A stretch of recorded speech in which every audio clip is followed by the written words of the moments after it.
നമസ്കാരം. 2024 ലോക്സഭാ തെരഞ്ഞെടുപ്പിൽ കോയമ്പത്തൂരിൽ നിന്നും ബി.ജെ.പിക്ക് വേണ്ടി കളത്തിലിറങ്ങുന്നത് തമിഴ്നാടിന്റെ സംസ്ഥാന അധ്യക്ഷനായ കെ അണ്ണാമലയാണ്.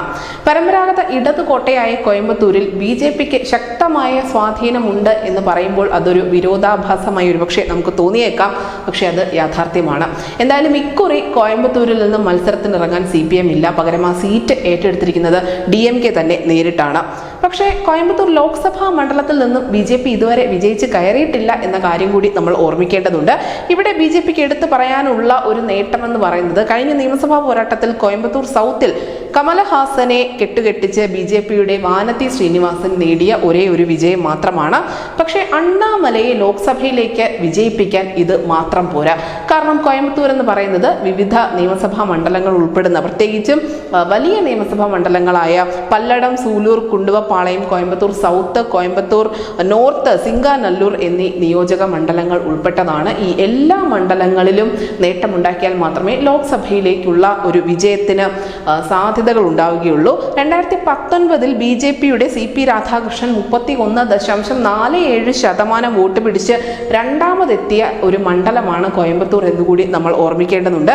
പക്ഷെ അന്ന് ബി.ജെ.പിക്ക് പിന്തുണയുമായി അവരോടൊപ്പം AIADMK ഉണ്ടായിരുന്നു. പക്ഷെ ഇന്ന് AIADMK സ്വന്തമായി അവരുടെ സ്ഥാനാർത്ഥിയെ നിർത്തിയിട്ടുണ്ട്. സിംഗെ ജി രാമചന്ദ്രനാണ് AIADMKയുടെ കോയമ്പത്തൂരിലെ സ്ഥാനാർത്ഥി.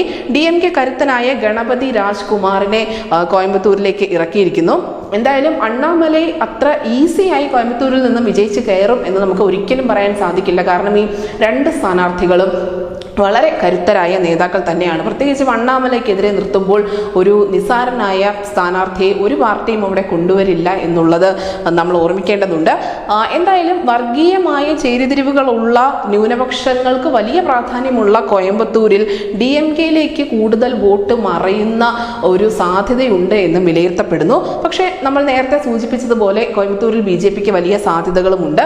1998 ബി.ജെ.പിയുടെ മുതിർന്ന നേതാവ് LK അദ്വാനിക്കെതിരെ വധശ്രമം നടന്ന ഒരു മണ്ണായിരുന്നു കോയമ്പത്തൂരിലേത്. 92 അയോധ്യയിലെ ബാബറി മസ്ജിദ് തകർത്തതിനെ അതിനുള്ള പങ്കിന്റെ പ്രതികാരം എന്നോണമാണ് അന്നത്തെ ഇന്ത്യയുടെ ഉപപ്രധാനമന്ത്രിയായിരുന്ന LK അദ്വാനിയെ അൽ ഉമയുടെ ഇസ്ലാമിക ഭീകരർ ലക്ഷ്യമിട്ടത്. അന്ന് കോയമ്പത്തൂരിന്റെ 11 ഇടങ്ങളിലാണ് സ്ഫോടനം നടന്നത്. ഈ സ്ഫോടനത്തിൽ 58ഓളം പേർ കൊല്ലപ്പെടുകയും 100 കണക്കിന് ആളുകൾക്ക് പരിക്കേൽക്കുകയും ചെയ്തിരുന്നു. മറ്റൊരു പ്രധാനപ്പെട്ട പോസിറ്റീവ് സൈഡ് ബി.ജെ.പിക്ക് ഉള്ളത് എന്തെന്നാൽ ഈ കോയമ്പത്തൂർ ടെക്സ്റ്റൈൽ മേഖലയ്ക്ക് വലിയ പ്രാധാന്യമുള്ള ഒരു പ്രദേശമാണ്.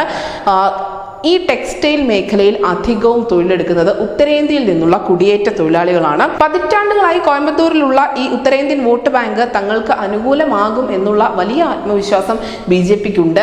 അങ്ങനെ എല്ലാ കണക്കുകൂട്ടലുകളും തങ്ങളുടെ പോരായ്മകളും അതിനോടൊപ്പം തന്നെ തങ്ങൾക്ക് നേട്ടമായേക്കാവുന്ന ഘടകങ്ങളും ഒക്കെ കൃത്യമായി പഠിച്ച ശേഷം തന്നെയാണ് അണ്ണാമലൈ കോയമ്പത്തൂരിൽ കളത്തിലിറങ്ങിയിരിക്കുന്നത്. തീർച്ചയായും അദ്ദേഹം നേരിടേണ്ടി വരിക ശക്തമായ മത്സരമായിരിക്കും. പക്ഷെ അവിടെ വിജയിച്ചു കയറിയാൽ തീർച്ചയായും ബി.ജെ.പിക്ക് അത് ഉണ്ടാക്കി കൊടുക്കാൻ പോകുന്ന മൈലേജ് വളരെ അധികവുമായിരിക്കും. News desk news India Malayalam.